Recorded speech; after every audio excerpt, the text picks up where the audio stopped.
Welcome to the final module of the Art of Negotiation.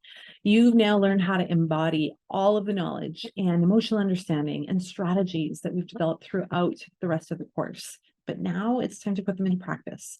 So this final module is just about tying things up. It's about talking about the things that I haven't yet covered and tying everything together. I talk a little bit about the risks of negotiation. I talk about, there's a video on managing your mindset outside of just managing the pesky thoughts. How do you actually manage your mindset effectively? And there's a final video on how to win a negotiation, including things to keep in mind as you're going through the process. Now, if you've just discovered me and you want to learn how to negotiate, you can do that. Just head to my channel, head to the playlist section, and watch the entire Art of Negotiation course for free.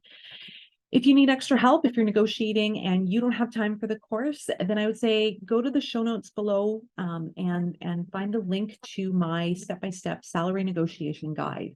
It's $20 and it gives you all of the steps that you need to build an effective negotiation strategy. It even gives you the scripts that you need to be able to have the conversation. As always, if you want to support the work that I do in bringing free education and tools to women and to historically marginalized folks, then you can always buy me a coffee using the link in the show notes, or like, comment, subscribe, and share these videos with people who could really use them. Thanks so much for watching. I'll see you again soon.